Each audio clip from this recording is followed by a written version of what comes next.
എല്ലാവർക്കും നമസ്കാരം. അപ്പോൾ വീഡിയോ കാണുന്നതിനും സപ്പോർട്ട് ചെയ്യുന്നതിനൊക്കെ ഭഗവാന്റെ നാമത്തിൽ ഹൃദയത്തിൻ്റെ ഭാഷയിൽ എല്ലാവരോടും നന്ദി പറയുന്നു. അപ്പോൾ ഇന്ന് നമ്മൾ പറയുന്ന കഥ ഭഗവാന്റെ സാക്ഷാൽ വിഷ്ണു ഭഗവാന്റെ മത്സ്യാവതാരത്തിൻ്റെ കഥ. അദ്ദേഹം എന്തിനാണ് മത്സ്യാവതാരം എടുത്തിട്ട് ഭൂമിയിൽ വന്നതെന്നുള്ള കഥയാണെന്ന് പറയുന്നത്. അപ്പോൾ നമുക്ക് കഥയിലേക്ക് കടക്കാം. അപ്പോൾ ബ്രഹ്മാവിൻ്റെ പൗത്രനും അതുപോലെ മരീചി മഹർഷിയുടെ പുത്രനുമായിരുന്നു കശ്യപൻ.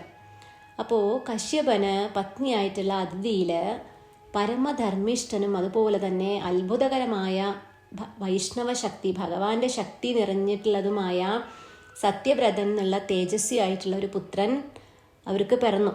അപ്പോൾ അസൂയാവഹമായ രീതിയിലാണ് അദ്ദേഹത്തിൻ്റെ ഭരണം കാഴ്ചവെച്ചിരുന്നത്. ഉത്തമനായിട്ടുള്ള ഒരു രാജാവായിരുന്നു അദ്ദേഹം. അപ്പോൾ അദ്ദേഹത്തിൻ്റെ ആ ഒരു ഭരണം കണ്ടിട്ട് തന്നെ എല്ലാവർക്കും അതിൽ അത്രയും തന്നെ അസൂയായിരുന്നു. അങ്ങനൊരു രീതിയിലാണ് അദ്ദേഹം ഭരണം കാഴ്ചവെച്ചിരുന്നത്.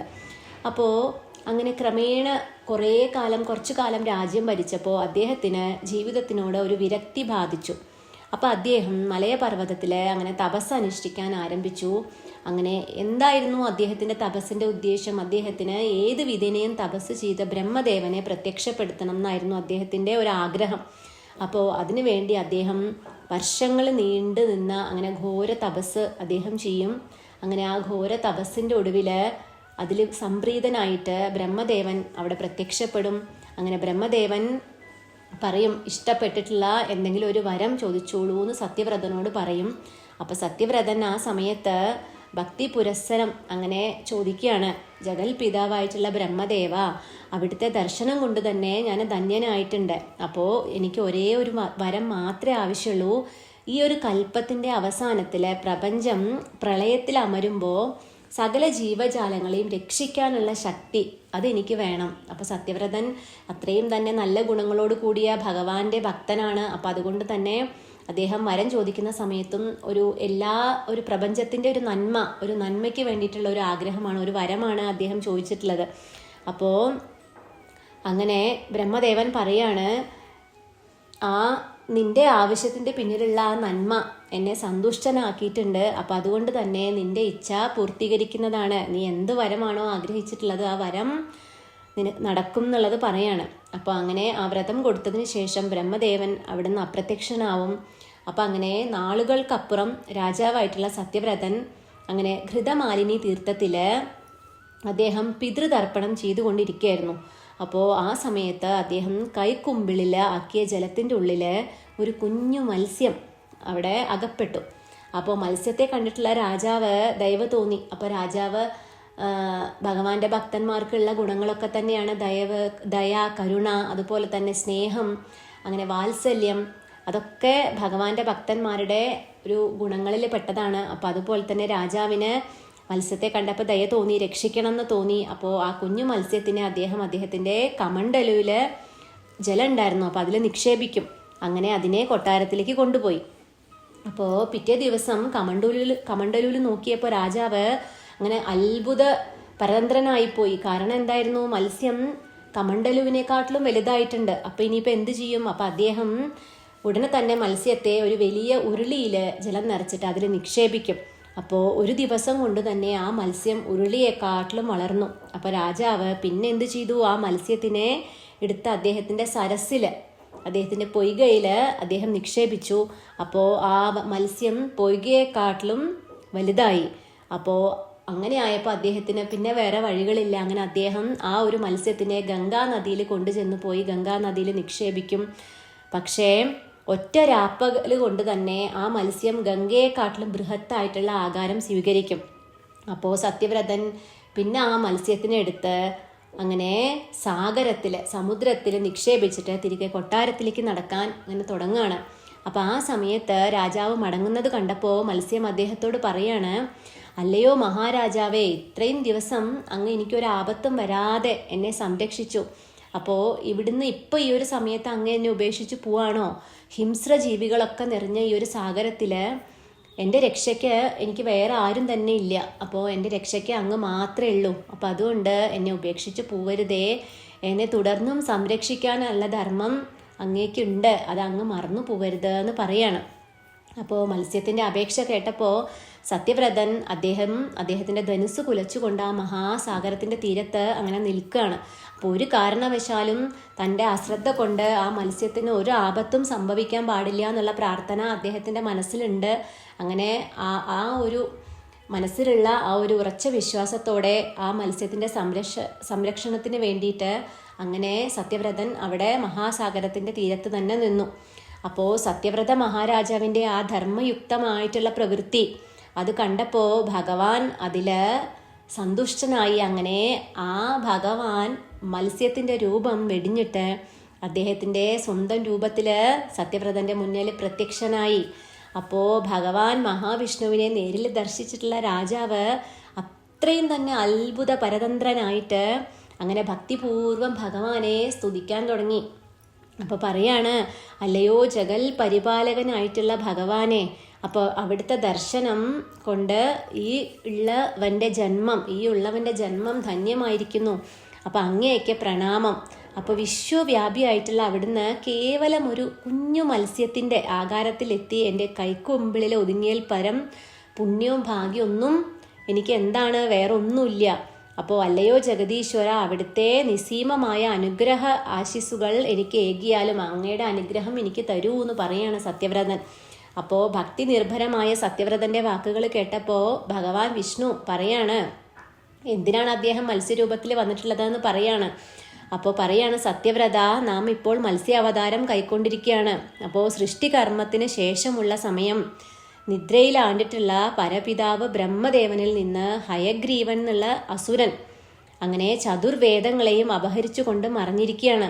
അപ്പോൾ വേദമില്ലാത്തത് കൊണ്ട് ജഗത്തിലാകമാനം അങ്ങനെ അന്ധകാരം അങ്ങനെ വ്യാപിക്കാൻ തുടങ്ങിയിരിക്കുകയാണ്. അപ്പോൾ വേദങ്ങളെ തിരിച്ചെടുക്കുക എന്നുള്ള ഇതാണ് എൻ്റെ കർത്തവ്യം. അപ്പോൾ അതിനു വേണ്ടിയിട്ടാണ് ഞാൻ മത്സ്യാവതാരം സ്വീകരിച്ചിട്ടുള്ളത്. അപ്പോൾ എൻ്റെ നിരാകാരമായ രൂപത്തിൽ അവനെ വധിക്കുക സാധ്യമല്ല. അപ്പോൾ ഏതാനും നാളുകൾക്കപ്പുറം ജഗത്താകമാനം പ്രളയം കൊണ്ട് പ്രളയത്തിൽ മുങ്ങും. അപ്പോൾ ആ സമയത്ത് നല്ലവരായ മനുഷ്യരെ വിപത്തിൽ നിന്നും രക്ഷിക്കേണ്ട ദൗത്യം എന്നിൽ നിക്ഷിപ്തമാണ്. അപ്പോൾ ആ കർത്തവ്യം നിർവഹിക്കുന്നതിന് വേണ്ടിയിട്ട് അങ്ങയുടെ സഹായം എനിക്ക് ആവശ്യമാണെന്ന് പറയാണ്. അപ്പോൾ ആ ഒരു വരം സത്യവ്രതൻ ബ്രഹ്മദേവനിൽ നിന്ന് ചോദിച്ചു വാങ്ങിയ ഒരു വരം കൂടിയാണ്. അപ്പം അത് ഭഗവാൻ ആ വരം നിറവേറ്റി കൊടുക്കും കൂടിയാണ് ഇവിടെ. അപ്പോൾ ഭഗവാൻ നാരായണൻ്റെ വാക്കുകൾ സശ്രദ്ധം കേട്ടിട്ടുള്ള സത്യവ്രതൻ അദ്ദേഹത്തോട് ചോദിക്കുകയാണ്, അല്ലയോ ഭഗവാനെ, അപ്പോൾ ഈ ഒരു മഹാദൗത്യത്തിനായിട്ട് എന്നാൽ കഴിയുന്ന എന്ത് കർമ്മത്തിനും ഞാൻ സദാ സന്നദ്ധനാണ്. കാരണം ഭഗവാന്റെ ഉത്തമ ഭക്തനാണ്. അപ്പോൾ ഭഗവാൻ പറയുന്നത് എന്താണെങ്കിലും, ഒരു ഉത്തമനായ ഭക്തൻ ഭഗവാൻ തരുന്നത് എന്താണോ, എന്ത് തന്നെയാണെങ്കിലും അതൊന്നും ഒരു മടിയും കൂടാതെ അത് സ്വീകരിക്കും. അപ്പോൾ ഇവിടെ സത്യവ്രതൻ പറയാണ്, ഞാൻ എന്ത് ചെയ്യാനും ഞാൻ സന്നദ്ധനാണ്.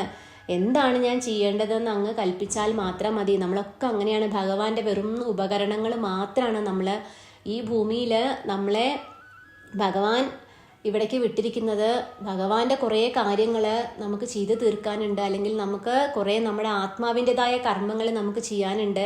അതിനുവേണ്ടി നമ്മൾ ഭഗവാന്റെ ഒരു ഉപകരണമായി നമ്മൾ ഭൂമിയിലേക്ക് വരുന്നു. ഭഗവാൻ എന്താണോ പറയുന്നത്, എന്താണോ തരുന്നത്, അത് നമ്മൾ ചെയ്യുന്നു, സ്വീകരിക്കുന്നു. അതിനുശേഷം നമ്മൾ പിന്നെയും ആ ഭഗവാന്റെ ധാമത്തിലേക്ക് തന്നെ നമ്മൾ മടങ്ങിപ്പോണു. അപ്പം അതുപോലെയാണ് ഇവിടെ സത്യവ്രതൻ പറയാണ്, ഭഗവാന്റെ ഇച്ഛ പോലെ ഭഗവാൻ എന്ത് പറഞ്ഞാലും, എന്താണോ പറയുന്നത് അത് അതുപോലെ തന്നെ ഞാൻ ചെയ്തോളാം. അപ്പോൾ ഭഗവാൻ പറയാണ്, പ്രളയത്തിൻ്റെ വേളയിൽ അങ്ങയുടെ മുന്നിൽ ബൃഹത്തായിട്ടുള്ള ഒരു നൗക, ഒരു വലിയ തോണി പ്രത്യക്ഷമാവും. അപ്പോൾ അങ്ങ് ആ നൗകയിലേറിയിട്ട് സജ്ജനങ്ങളെയൊക്കെ രക്ഷിച്ചു കൊള്ളണം. അപ്പോൾ എല്ലാവിധ അനുഗ്രഹങ്ങളും അങ്ങേക്ക് ഉണ്ടാകുമെന്ന് പറയാണ്. അപ്പോൾ ഭഗവാൻ ഏതൊരവസ്ഥയിലാണെങ്കിലും, എന്തു തന്നെ മഹാമാരി, പേമാരി, അല്ലെങ്കിൽ എന്തു തന്നെ ഒരു അവസ്ഥ വന്നാലും സജ്ജനങ്ങളെ, നല്ല പ്രവൃത്തികൾ ചെയ്യുന്ന, പുണ്യപ്രവൃത്തികൾ ചെയ്യുന്ന, ഭഗവാന്റെ കർമ്മങ്ങളിൽ അധിഷ്ഠിതമായി നല്ല ചിന്തകൾ കൊണ്ട് ജീവിക്കുന്ന ആൾക്കാരെ ഭഗവാൻ ഏത് വിധേനയും ഭഗവാൻ രക്ഷിക്കും.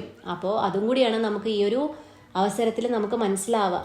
അപ്പോൾ അങ്ങനെ പറഞ്ഞതിന് ശേഷം അങ്ങനെ മത്സ്യാകാരത്തിലായിരുന്ന ഭഗവാൻ നാരായണൻ അങ്ങനെ സമുദ്രത്തിലേക്ക് മറയും. അപ്പോൾ ഭഗവാൻ പറഞ്ഞതനുസരിച്ചിട്ട് അങ്ങനെ കുറേ നാളുകൾക്ക് ശേഷം പ്രകൃതിയിൽ അതിഘോരമായിട്ടുള്ള അങ്ങനെ വൃഷ്ടി, പേമാരി ഉണ്ടായി. അപ്പോൾ നിലയ്ക്കാത്ത ആ മഹാവൃഷ്ടിയിൽ ഭൂമി ആകെ അങ്ങനെ പ്രളയത്തിലാണ്ടു. അപ്പോൾ ഈ വേള അവിടെ പ്രത്യക്ഷമായിട്ടുള്ള ആ മഹാനൗകയിൽ സത്യവ്രതനും മഹർഷിമാരൊക്കെ അങ്ങനെ കയറിയിരുന്നു. അപ്പോൾ അതിഭീകരമായിട്ടുള്ള പേമാരിയിൽ നൗകയും ഇങ്ങനെ ഇളകി ഇങ്ങനെ ആടി മറയാണ് ഇങ്ങനെ. അപ്പോൾ അങ്ങനെ ആടി ഉലയുന്ന സമയത്ത് മത്സ്യാവതാരം പൂണ്ടിട്ടുള്ള ഭഗവാൻ മഹാവിഷ്ണു അദ്ദേഹത്തിൻ്റെ ചിറകുകളാൽ ആ നൗകയെ അങ്ങനെ പിടിച്ചു നിർത്തി. അപ്പോൾ ഭഗവാന്റെ അനുഗ്രഹം കൊണ്ട് പരിപാലനം എന്നുള്ള മഹാദൗത്യത്തിൽ പങ്കുചേരാനായിട്ടുള്ള സത്യവ്രതൻ അദ്ദേഹത്തിൻ്റെ ആ കണ്ണുകൾ ഇങ്ങനെ തുറന്ന് പ്രപഞ്ചത്തിനെ ഒക്കെ ഇങ്ങനെ വീക്ഷിക്കുകയാണ്, എന്താണ് നടക്കുന്നത്. ഭഗവാന്റെ ആ ഒരു പരിപാലന പ്രക്രിയ, അതായത് പ്രപഞ്ചത്തിനെ രക്ഷിക്കാനുള്ള ഒരു കർമ്മത്തിൽ പങ്കാളിയാവാൻ കഴിഞ്ഞു. അതിൽ അദ്ദേഹത്തിന് അത്രയധികം തന്നെ സന്തോഷമുണ്ട്. അപ്പോൾ അദ്ദേഹം എന്തൊക്കെയാണ് നടക്കുന്നതെന്ന് ഇങ്ങനെ നോക്കുകയാണ്. അപ്പോൾ ആ സമയത്ത് ഓരോ കാഴ്ചകൾ അദ്ദേഹം അവിടെ ഇങ്ങനെ പ്രപഞ്ചത്തിൻ്റെ കാഴ്ചകൾ ഓരോന്ന് അദ്ദേഹം ദർശിക്കുകയാണ്. അപ്പോൾ ആ സമയത്ത് സമുദ്രത്തിൻ്റെ അഗാധതയിൽ അടിത്തട്ടിൽ ഹയഗ്രീവൻ എന്നുള്ള രാക്ഷസനും ആ ഒരു അസുരനും മത്സ്യാവതാരം പൂണ്ട ഭഗവാനും തമ്മിൽ അതിഭയങ്കരമായ യുദ്ധം നടക്കുകയാണ്. അപ്പം മായാരൂപം പൂണ്ടിട്ടുള്ള അസുരൻ പല വേഷഭാവങ്ങൾ സ്വീകരിച്ചിട്ട് ഭഗവാനെ ആക്രമിക്കുകയാണ്. പക്ഷേ ഏതൊരു അസുരശക്തി ഭഗവാനോട് നേരിട്ടാലും ഭഗവാൻ അവരൊക്കെ വധിച്ച് അവർക്ക് മോക്ഷം കൊടുക്കുക എന്നുള്ളത് ഭഗവാന്റെ ഒരു ഉത്തരവാദിത്തം, അല്ലെങ്കിൽ ഭഗവാന്റെ ഒരു ജോലിയാണ്. അത് ഭഗവാൻ എത്ര തന്നെ മോശം പ്രവൃത്തി ചെയ്യുന്ന ആളാണെങ്കിലും ഭഗവാൻ ആ ഒരു വധം എന്നുള്ളത് അവിടെ ചെയ്യുമ്പോഴും അവർക്ക് മോക്ഷമാണ് അവിടെ കൊടുക്കുന്നത്. അപ്പോൾ ഇവിടെ ഹയഗ്രീവൻ എന്നുള്ള രാക്ഷസനെ ഭഗവാൻ അദ്ദേഹത്തിൻ്റെ കൂർത്ത കൊമ്പുകൾ കൊണ്ട് വക്ഷസിൽ അങ്ങനെ കുത്തി അവനെ മരണത്തിലേക്ക് എടുത്തെറിയാണ്. അപ്പോൾ ഹയഗ്രീവൻ മരണപ്പെട്ടതോടെ സ്വതന്ത്രമായിട്ടുള്ള വേദങ്ങളെയൊക്കെ ഭഗവാൻ നാരായണൻ ബ്രഹ്മദേവന് തിരിച്ചു കൊടുക്കും. അങ്ങനെ ഭക്തന്മാരിൽ പ്രധാനിയായിട്ടുള്ള സത്യവ്രതൻ, സന്തുഷ്ടനായിട്ടുള്ള ഭഗവാൻ എന്ത് പേരാണ് കൊടുക്കുക? അദ്ദേഹത്തിന് വൈവസ്വത മനു എന്നുള്ള നാമധേയം അദ്ദേഹത്തിന് കൊടുക്കും. അങ്ങനെ പ്രളയാനന്തരം അദ്ദേഹം അവതാരത്തിൻ്റെ ഉദ്ദേശം പൂർത്തിയാക്കി അങ്ങനെ മത്സ്യ ആകാരത്തിൽ നിന്ന് അദ്ദേഹം പൂർണ്ണ സ്വരൂപത്തിലേക്ക് മടങ്ങും. അപ്പോൾ ധർമ്മത്തിൽ ച്യുതി സംഭവിക്കുന്ന സമയത്ത് ധർമ്മം പുനഃസ്ഥാപിക്കാൻ ഭഗവാൻ പല അവതാരങ്ങളിൽ, അത് പൂർണ്ണാവതാരമായിരിക്കാം, അംശാവതാരമായിരിക്കാം, ആവേശാവതാരമായിരിക്കാം, അങ്ങനെ ഏതു രൂപത്തിലും ഏതു ഭാവത്തിലും ഭഗവാൻ വന്ന് ധർമ്മം പുനഃസ്ഥാപിക്കും. അപ്പോൾ അത് ഭഗവാൻ എന്ത് തന്നെയാണെങ്കിലും ഏത് യുഗത്തിലാണെങ്കിലും ഭഗവാൻ അത് ചെയ്തിരിക്കും. അപ്പോൾ ഈ ഒരു കഥ എല്ലാവർക്കും ഇഷ്ടപ്പെട്ടിട്ടുണ്ടാവുമെന്ന് വിചാരിക്കുന്നു. എല്ലാവരും സന്തോഷമായിട്ട് സമാധാനമായിട്ട് സ്നേഹത്തോടെ ഐശ്വര്യത്തോടെ ഇരിക്കാൻ ഭഗവാന്റെ അനുഗ്രഹം ഉണ്ടാവട്ടെ എന്ന് പ്രാർത്ഥിക്കുന്നു. ഓം ശ്രീ രാധേ കൃഷ്ണ.